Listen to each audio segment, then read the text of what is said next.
Hey, good morning, guys. It's Goose here. Welcome to STN Stock Talk with Ricky and myself. Ready for a great day ahead, and look forward to seeing what it brings. There's a lot of stuff out there moving and shaking, so pretty excited about it. Just want to remind you guys that nothing that we're talking about this morning is any type of solicitation. Please read the disclaimer that's on the screen and in the description area.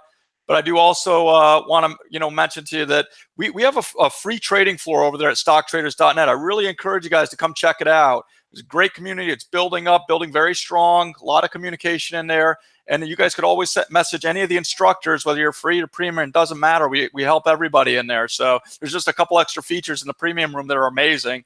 And there is a trial to give that a shot if you want to just check out those other features, including a specialized turbo scan, as well as a screen share at the open. And I come on during the day as well as Titus and Ricky and all that. So there's a lot of good open communication with charts up and things like that. It's a must see. It's really cool. And so all that's free, guys. At least the trial and stuff is for the premium side. But with that all being said, I'm excited for the day. There's a lot of stuff out there. We try to pick a couple ideas every day. So I'm going to see what Ricky has, and I'll be back with you guys in a few minutes to go over my 3 ideas. So, Ricky?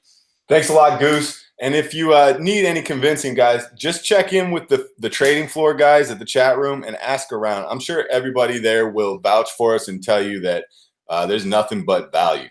So I'm going to just jump right into things, guys. First thing on my list today is DCAR, DCAR.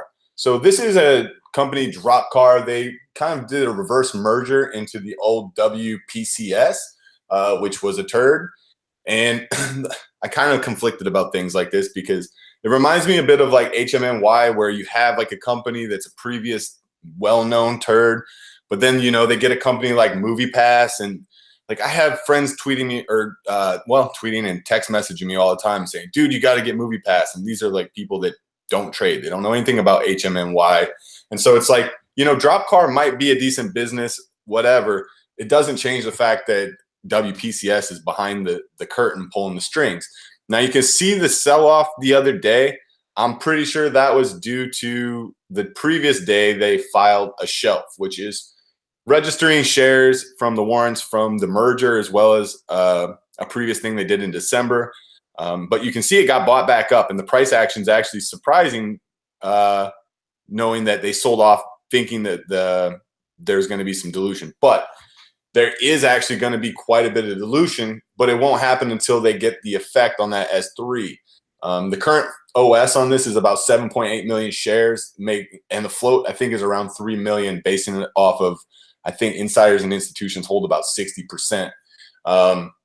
They lost 7.6 million in 2017, and they're expecting to continue to lose money for at least the next several years. They burn about $340,000 a month. But the private placement they did in March got them a much-needed $6 million. And when the warrants convert, they're going to get another $7 million. The thing is that they have just recently, and if you read the S3, you'll see they're giving 150% of the common stock underlying those preferred shares and the warrants. So what was going to be like around 2.6 million shares of common issued for the preferred is going to be 4 million shares. And the same goes for the warrants. And so that values the preferred, or actually the common. That's going to value the common at around $1.57 a share once they can convert it, which they can't yet. So just keep that in mind, guys. Huge dilution is on the horizon. It should be about 9 million shares, which is more than the OS. So it's going to more than double the OS. The warrants are going to have an exercise price at about $1.73 a common. But the actual exercise price is $2.60. They're just going to give 150% more common than what is actually underlying it. For me, the play is simple. It's going to be a technical play. I'm going to look for first lower high and then a lower low and find somewhere to place risk. The higher, the better. But I don't think the big fade's over yet. I think because this S3 is not in effect, that in the coming month, maybe the next few weeks, whatever, leading up to it, they're going to find some fluff PRs to issue, and they're going to get this thing up there so that the warrants can be exercised and so these other people can get out at a profit. The next thing I'm looking at, guys, is MDGS, turd du jour. This thing is a huge turd, and the daily chart says it all. I don't know if it's going to be in play yet. The fluff PR is about the first procedure happening in Spain, like a surgical procedure. This is an Israeli bio biotech company. They have a small float. It's about 3.8 million OS, and I'm assuming the float's right around the same because there's so little institutional and insider ownership of this company. They had about $2.8 million cash end of year. They burn about $390K a month, and they do have some warrants and stuff, but I'm not really worried about that. Any big pop on this is going to get faded by me. I'm looking for 2 or higher to start in. But like I said, it's got to set up, and we need some volume to come in. Don't know if it's going to happen yet. It's a little too early to tell, but let's see what the opening bell brings us. That's it for me. I'm going to turn it over to Goose so he can cover those big turds. Hey, thanks, man. Big turds. I like it. Love the tweet, too. Pretty funny. So, guys, I'm going to jump into my ideas real quick. They're actually pretty simple, and I'm going to start right off with PNC. And what I'm looking at is real simple on PNC coming off this 140 area. Right now, it closed at 140.86, just below 141. And you can see my big orange line, and that happens to be the 200 moving average. And I love trading things off the 200. PNC came out with numbers the other day. If I remember correctly, there's nothing wrong with them, but the whole bank sector kind of sold off a little bit after all their earnings, and all the numbers seemed pretty decent. So I was a little surprised by that, but that's okay. Morgan Stanley came out with numbers this morning. Again, strong numbers. Let's see if it wants to pick up the the bank sector a little bit, especially technically with this coming off this 140 area. So I'm looking for a trade, a bounce off this, pushing back up on this 144 to 146 area for PNC. We'll see what happens, but I do like trading off those numbers, and we'll see how it opens. And I'll just look to join a trend and hopefully a push back for a couple bucks on this one. So I'm going to move right along onto my next one, which is eBay. This is a little bit more interesting one. I'll show you a couple things that I'm looking at on eBay that I find very interesting. First of all, my area that I'm looking to fade it is going to be this prior resistance area, which is around 44, as you can see. Pretty cut and dry. You can see it. It's going to open up, it looks like, above the 50-day. So let's take that out of the equation. Where I come up with my targets, I had mentioned for a target, 41.50 to 42 is right here. This is the pre-market action right now. That would be between a 60 and a 50% retrace. So that's my target off the fade. So my next step of this is going to be, why do I love this short so much? Well, let's look at this for a second together. And right now the stock's only up a couple bucks, but if it pushes up on 43.50, 44, that's probably going to be about a $2.5, $3 move.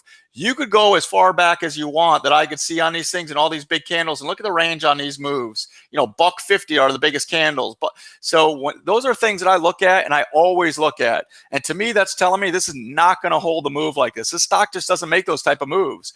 And I'm not saying it can't. Or names like this can on the daily, but I love referring back to the daily on stuff like this. And a lot of times, I mean, we could keep going back and back and back, and all these candles that you pull up, you'll see are $1.50, $1.60, $1.70 moves. None of these $3 or $4 moves. So that really lights my candle there as far as getting excited about this thing. So eBay push up on 44 based on the daily resistance up there. I'll be looking for a couple dollars out of it. I already showed you where I got my target from, 42 to 41.60, and there you have it. That's eBay. I'm going to switch right over to my last one, which is LRCX. Lamba. So here we go with Lamb, and what I'm looking at with Lamb here is a couple things real quick. Is Lamb, first of all, the 50-day you got at $200, $199 actually. You can see right in here.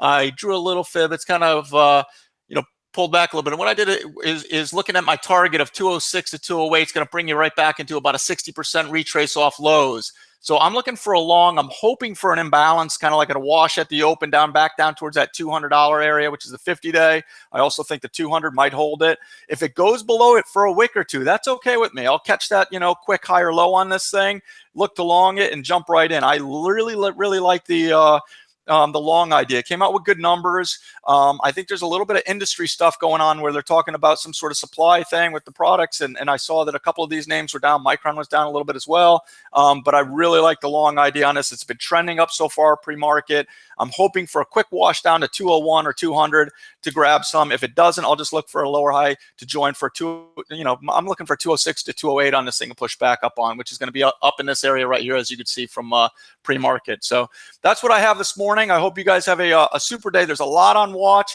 Remember, if something's not working for you, make sure you kick it. Look for some other names. You don't need to hit on 20 names and 20 winners. You just want a perfect setup. So if it's not, if the setup was there and now it's not, kick it, move on, and find that setup again. Don't need to marry anything. So let's have a great day today, guys, and I'll catch you tomorrow morning at 9:05. Thanks, guys. Dude, how is it that we trade such expensive stocks, though?